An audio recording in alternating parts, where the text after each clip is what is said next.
Okay, तो Edward सैपर ने जो दिया था कंसेप्ट कि वो फॉर्म बेस्ड है जो लिटरेचर है, जिसमें उसने जिक्र किया है होरेस का, वर्जिल का और जो लैटिन लिटरेचर है। और सेकंड उसने ये थ्योरी दी थी कि कंटेंट बेस्ड है। कंटेंट बेस्ड में उसने किस किस को यूज़ किया है, प्लेटो को, होमर और शेक्सपियर को। और उसने ये भी कहा कि जो स्टाइलिस्टिक्स है उसको सब्जेक्टिव वे में और अनसाइंटिफिक वे में जो है यूज़ किया जाए। और फिर राइटर्स जो है क्या करते हैं कि उन राइटर्स का इंसाइट इनटू एस्थेटिक्स जो है वो हम नोट करते हैं। और फिर लास्ट में वो कहते हैं कि राइटर का जो मोड ऑफ एक्सप्रेशन है वो स्टाइलिस्टिक में नज़र आता है। और ऐसा ही है, जब भी हम किसी राइटर के स्टाइल को पढ़ रहे होते हैं तो वो राइटर का जो स्टाइल होता है उसमें हम उसकी टोन भी देखते हैं, मूड भी देख रहे होते हैं कि वो किस मूड में बैठा है और किस टोन को वो चूज़ कर रहा है अपने वर्क को इन्हेंस करने के लिए। जैसे आप कह लें कि अगर हम पोइटिक फॉर्म में देख लें तो पोइटिक फॉर्म में या फिर हम जब भी किसी राइटर के या पोइट के स्टाइल को देखते हैं तो स्टाइल के लिहाज से उनको जो स्टिक कर दिया जाता है। किस तरह से कि अगर विलियम वर्ड्सवर्थ जो हैं उनको हम पोइट ऑफ नेचर कह सकते हैं, जॉन कीट्स हैं वो उनको हम सेंसरी पोइट कहते हैं, वो सेंसेस का बहुत ज़्यादा यूज़ करते हैं, उनका ये एक स्टाइल है। फिर विलियम वर्ड्सवर्थ को हम क्यों पोइट ऑफ नेचर कहते हैं? नेचर का पोइट इसलिए कहते हैं कि उन्होंने बहुत ज़्यादा अपनी पोइट्री में नेचर को डिस्कस किया है और फिर नेचर से के ही सब्जेक्ट उनकी पोइट्री में हैं, नेचर को वो अपना टॉपिक बनाते हैं और अपना सब्जेक्ट बनाते हैं। फिर हम देखते हैं एस टी कॉलरिज को। एस टी कॉलरिज ने अपनी पोइट्री में सुपर नेचुरलिज्म जो है वो बहुत ज़्यादा यूज़ किया। जैसे हम उनकी देख लेते हैं, कुबला खान पोइम है। फिर सेकंड उनकी पोइम थी द एंशिएंट मैरिनर, उसमें भी उन्होंने इसी तरह सुपर नेचुरल जो चीज़ें हैं उनका बहुत ज़्यादा यूज़ किया है। सुपर नेचुरल एलिमेंट्स उनकी पोइट्री में बहुत ज़्यादा पाया जाता है, जिसकी वजह से हम एस टी कॉलरिज को सुपर नेचुरल पोइट को कह सकते हैं या father of super natural poetry कहते हैं। तो इस तरह से हम उनको उनके स्टाइल पोइट को या राइटर को उनके स्टाइल के साथ हम मंसूब कर देते हैं। नेक्स्ट हम देखते हैं मॉडर्न कंसेप्शन क्या है स्टाइलिस्टिक्स का। तो जो ब्रिटेन स्कॉलर्स थे जिनमें एक रॉजर फॉलर हैं और सेकंड हैलीडे हैं, हॉलीडे से हैलीडे, और ये दोनों थे 20th सेंचुरी में। इन्होंने भी बहुत ज़्यादा कह लें कि कंट्रीब्यूशन किया है इसमें स्टाइलिस्टिक्स के वर्क में। और इन्होंने रिलेशनशिप बताया है किसका, बिटवीन सोशल, कंटेक्सचुअल और फॉर्मल लिंग्विस्टिक एनालिसिस का। इन्होंने कहा कि इन तीनों चीज़ों का बहुत ज़्यादा आपस में रिलेशन है स्टाइलिस्टिक्स के साथ। सोशली भी अगर हम कंटेक्सचुअली देखें तो उस तरह से भी है, और फॉर्मल लिंग्विस्टिक्स के जब एनालिसिस करते हैं तो वो भी हमारा टच रहता है स्टाइलिस्टिक्स के साथ, क्योंकि यही चीज़ें बेस होती हैं जो स्टाइल को बनाती हैं। फिर हम देखते हैं कि जेकोब्सन्स जो हैं उनके लेक्चर में उन्होंने क्रेडिट किसको दिया, सबसे पहले कोहेरेंट फॉर्मुलेशन ऑफ स्टाइलिस्टिक, और उनकी जो एक लेक्चर है या बुक है वो पब्लिश हुई थी एज लिंग्विस्टिक्स एंड पोइटिक्स इन 1960। उन्होंने कंपैरिजन किया था लिंग्विस्टिक्स और पोइट्री का स्टाइल के लिहाज से, स्टाइलिस्टिक्स के लिहाज से 1960 में। और फिर उनका जो है ये जो उन्होंने क्रेडिट दिया था स्टाइल को, उसका वो फिर 1960 में पब्लिश हुआ था। उन्होंने ये आर्गुमेंट दिया था कि जो पोइटिक लैंग्वेज है शुड बी सब ब्रांच ऑफ लिंग्विस्टिक्स के क्योंकि पोइट्री जो है वो एक स्टाइल है और जो पोइटिक लैंग्वेज है उसको सब ब्रांच कहना चाहिए लिंग्विस्टिक्स में। तो इसीलिए कहा गया था कि लिंग्विस्टिक्स जो है वो हाफ लिटरेचर है, क्योंकि जितने भी पोइट्स या राइटर्स या ऑथर्स हैं उन सब के सब ने कोई ना कोई स्टाइल अपनाया है। जैसे कुछ आप कह लें कि जॉन डन जो हैं वो एज अ मेटाफिजिकल पोइट जो है वो कंसीडर किए जाते हैं और उनको जो है वो उसी नाम के साथ कंसर्न रखा गया। माना कि उनकी लाइफ के बाद, उनकी डेथ के बाद जो है उनको मेटाफिजिकल पोइट कंसीडर किया गया था, लेकिन वो जो है फादर ऑफ मेटाफिजिकल पोइट्री हैं। और फिर हम नेक्स्ट जो देखते हैं आर्ग्यूमेंट है वो माइकल हैलीडे वो जो है एक इम्पॉर्टेंट फिगर हैं in British stylistics. British stylistics में उन्होंने भी बहुत ज़्यादा डेवलपमेंट की है, और उनका जो कहना है, उन्होंने जो आर्ग्यूमेंट किया है, उन्होंने कहा कि यूज़ ऑफ द टर्म, सबसे पहले उन्होंने क्या काम किया था लैंग्वेज में, वो था रजिस्टर उन्होंने यूज़ किया। ठीक है, रजिस्टर जो है वो हम पीछे सेमेंटिक्स के ब्रांचेज में, थियरीज में पढ़ चुके हैं। Use of the term register to explain connection between language and its content. जो लैंग्वेज में उन्होंने रजिस्टर को लेकर आए, और फिर उन्होंने एक और चीज़ भी बताई कि लैंग्वेज और उसके कॉन्टेक्स्ट में रजिस्टर को किस तरह से उन्होंने एक्सप्लेन किया, उन्होंने एक कनेक्शन बताया। तो सबसे पहले उन्होंने रजिस्टर के बारे में बताया कि रजिस्टर इज डिस्टिंक्ट है फ्रॉम डायलेक्ट। ये डिफरेंट है डायलेक्ट से, रजिस्टर जो है। ठीक है, उन्होंने ये कहा कि जो रजिस्टर है वो डायलेक्ट से डिफरेंट है। किस तरह से? उन्होंने कहा कि डायलेक्ट जो है वो habitual language of a particular user, कि एक लैंग्वेज बोलने वाला वो जिस लैंग्वेज का हैबिचुअल होता है, यानी जिस किस्म की वो लैंग्वेज बोलता है, या फिर आप कह लें कि जो टोन है उसकी, हम टोन कह सकते हैं, उसका डायलेक्ट क्या है। डायलेक्ट को उर्दू में हम ये कह सकते हैं कि आपका जो बोलने का स्टाइल है। ठीक है, जैसे अगर आप देख लें तो डिफरेंट एरियाज़ के लोगों का डिफरेंट स्टाइल होता है। सरगोदा के लोग हैं तो उनका रावलपिंडी के लोगों की पंजाबी से या जो भी स्टाइल है बोलने का, तो वो डिफरेंट होगा। और इंडिविजुअली भी अगर देखें तो हर इंसान का डिफरेंट एक स्टाइल होता है बोलने का। फिर हम देखते हैं रजिस्टर।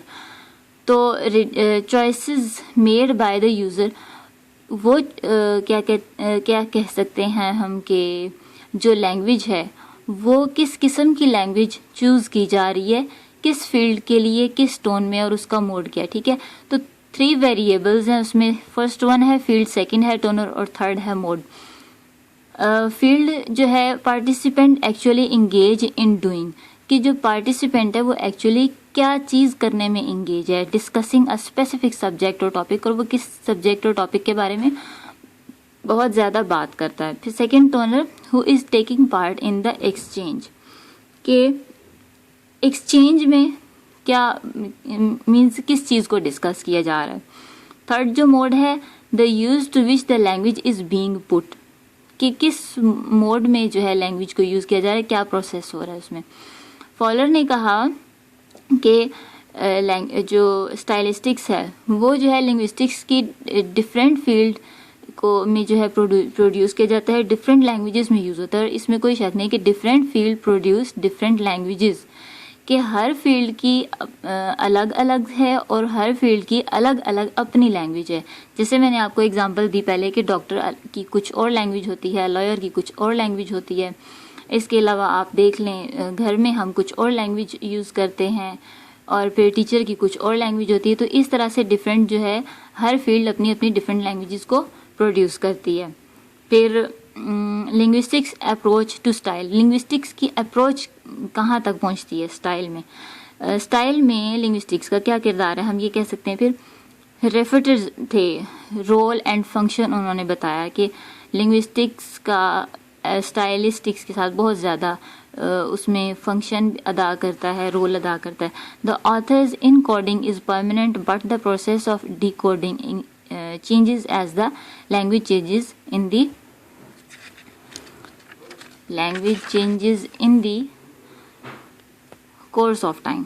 अच्छा, कोर्स ऑफ टाइम इस तरह से कि जो राइटर है वो लिख तो देता है, ठीक है, जो वो राइटिंग कर रहा है दैट इज़ कॉल्ड इनकोडिंग, और रीडर या पढ़ने वाला या सुनने वाला उसको पढ़ने के बाद जो कुछ मैसेज परसीव कर रहा है, जो मैसेज वो ले रहा है, ठीक है, जो कुछ उसको समझ आ रहा है, एक्चुअली दैट इज़ डिकोडिंग। ठीक है, इनकोडिंग हमेशा परमानेंट रहती है कि जो लिखा या लिखने वाला राइटर है, पोइट है, जो भी है, उसने लिख तो दिया है कि लेकिन वो परमानेंट रहेगा, वो कभी भी मिट नहीं सकेगा। लेकिन टाइम पीरियड के साथ साथ जो कुछ कन्वे किया है उसने इनकोडिंग फॉर्म में, या मैसेज आप कह लें, इनकोडिंग को हम मैसेज कह सकते हैं, जो मैसेज उसने दिया है उसको डिफरेंट स्टाइल्स में परसीव किया जा रहा है, समझा जा रहा है, ये होता है डिकोडिंग। समझने वाले की अपने माइंड पर बेस करता है कि वो किस तरह से किस चीज़ को समझ रहा है या परसीव कर रहा है। तो नेक्स्ट जो उन्होंने कहा कि द रीडर, ये इसी डेफिनेशन की एक जो है पार्ट है, प्रीवियस जो है, the reader not only understands the information conveyed but shares the writers attitude towards it. Reader सिर्फ ये नहीं कि वो समझता है वो इंफॉर्मेशन जो हमें राइटर ने दी है, बट शेयर्स द राइटर्स, और वो राइटर का जो एटीट्यूड होता है उसको भी परसीव कर रहा होता है, उसको समझ भी रहा होता है और शेयर भी कर रहा होता है। और इस बारे में एचिसन ने कहा, उन्होंने ये डेफिनेशन दी, प्रीवियस डेफिनेशन तो हमने देखी, और नेक्स्ट डेफिनेशन जो हमें दी है, the linguistic analysis of literary language is known as stylistics. जो लिंग्विस्टिक का जब हम एनालिसिस करते हैं लिटरेरी लैंग्वेजेस के बारे में, तो वो उसको हम एज अ स्टाइलिस्टिक्स परसीव करते हैं।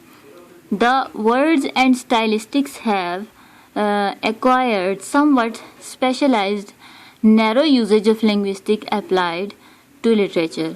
के वर्ड और स्टाइलिस्टिक्स जो हैं उन्होंने क्या चीज़ परसीव किया, उसमें स्पेशलाइजेशन होती है। जब भी कोई राइटर कुछ भी लिखता है तो उसमें उसकी स्पेशलाइजेशन होना लाजमी होती है, ठीक है। Narrow usages of languages applied to literature, और लिटरेचर में इस तरह की बहुत सी डिफरेंट चीज़ें नैरोली परसीव की जाती हैं। अच्छा, अब देखें कि स्टाइलिस्टिक का जो कंसेप्ट है वो ये आता है, कंसेप्शन हम देख लेते हैं कि फर्स्ट जो कंसेप्ट है वो तो ये है कि discipline. Stylistic, what is actually in stylistics. पहले तो हम सारा देख लिया स्टाइल का और उसकी डेफिनेशन देख ली, वो भी इससे रिलेटेड है। आप जब क्वेश्चन लिखेंगे तो उसमें इन चीज़ों को ऐड करेंगे। तो सबसे पहला कंसेप्ट है discipline, that studies the language is used, ठीक है। एक डिसिप्लिन है किस तरह से कैसे और कौन सी लैंग्वेज यूज़ की गई। सेकेंड जो कंसेप्शन है वो ये है कि stylistics is the branch of linguistics, ठीक है। Applies the theory and methodology of modern linguistics to the study of style. जब हम किसी भी स्टाइल की स्टडी करते हैं तो मॉडर्न लिंग्विस्टिक्स में वो एक थ्योरी और मेथडोलॉजी अप्लाई की जाती है जब भी हम किसी स्टाइल को पढ़ते हैं। तो इसलिए स्टाइलिस्टिक्स जो है वो एक मेजर ब्रांच है किसकी, लिंग्विस्टिक्स की। डेफिनेशन हम देखते हैं स्टाइलिस्टिक्स की, stylistics is the branch of linguistics which studies style in a, आप इसको इस तरह से लिखेंगे कि stylistics is the branch of linguistics which studies style in a scientific and systematic way. एक साइंटिफिक और सिस्टमेटिक वे में कंसर्न करती है। जैसे लिंग्विस्टिक्स भी तो स्टाइलिस्टिक्स लिंग्विस्टिक्स की ही ब्रांच है। अब जब हम लिंग्विस्टिक्स एक्चुअली में क्या है, साइंटिफिक स्टडी ऑफ लैंग्वेजेस है, तो स्टाइलिस्टिक्स में भी हम साइंटिफिक स्टडी और साइंटिफिकली या सिस्टमेटिकली हम कंसर्न करते हैं स्टाइल से। द मैनर्स और linguistics features of different varieties of language at different levels. Different levels पर हम डिफरेंट जो लैंग्वेजेस की वैरायटी होती है उनके फीचर्स को हम स्टाइलिस्टिक्स में डिस्कस करते हैं। ये हो गई डेफिनेशन। अब हम देखते हैं स्टाइलिस्टिक्स की ब्रांचेस क्या हैं। सबसे पहली तो लेक्सिकल स्टाइलिस्टिक है, studies functions of direct and figurative meanings.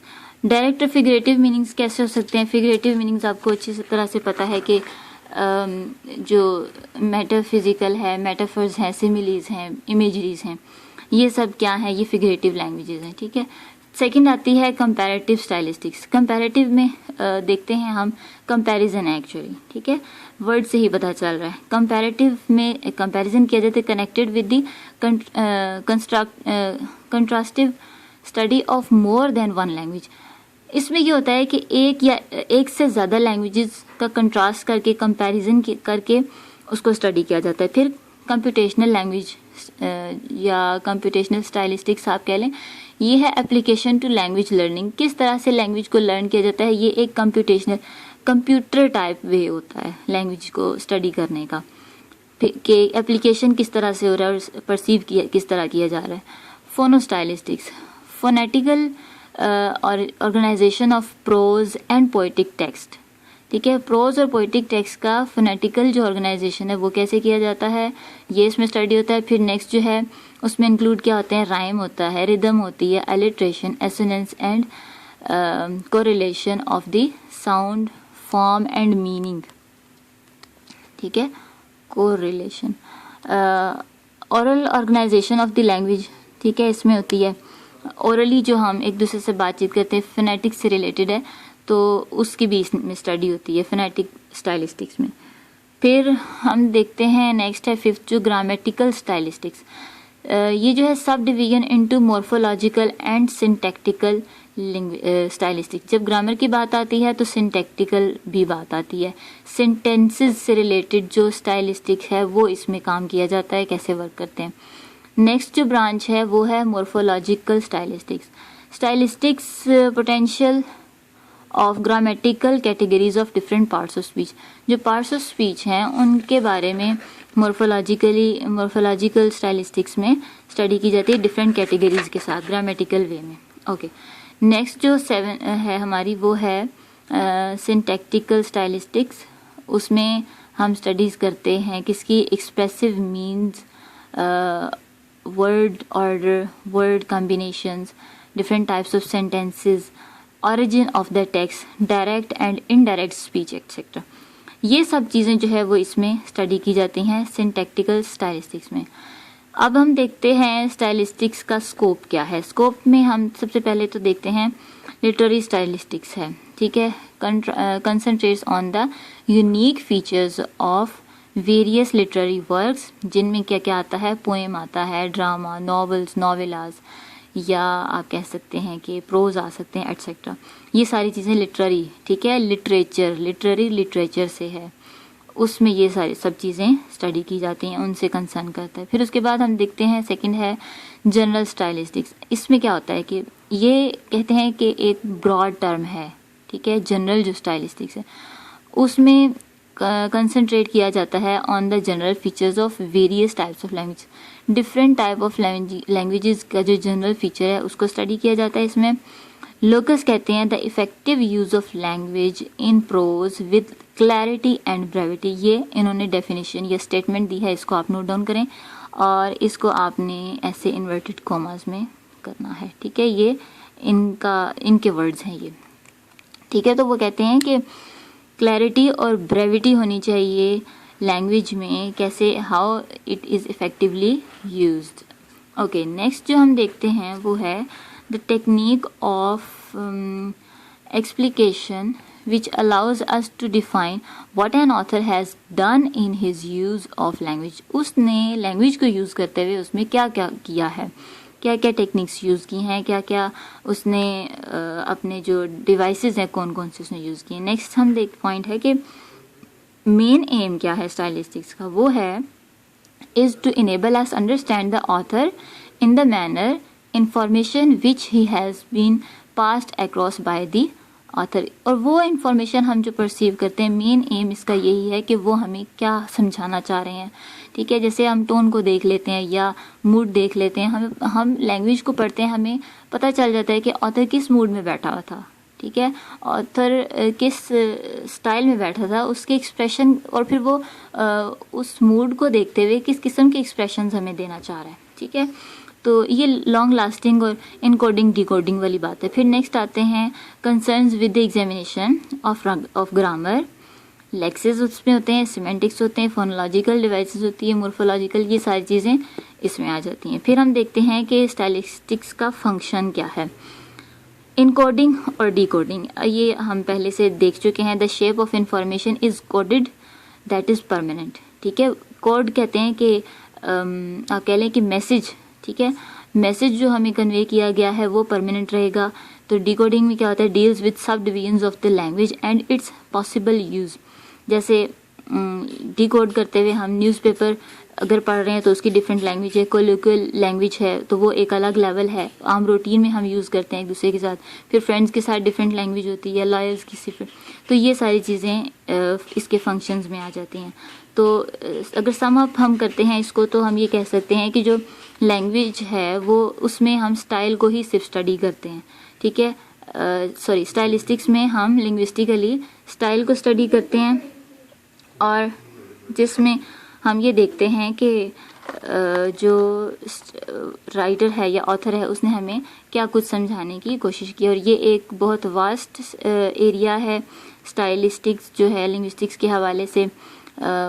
तो खैर अब इसमें इतना ही है।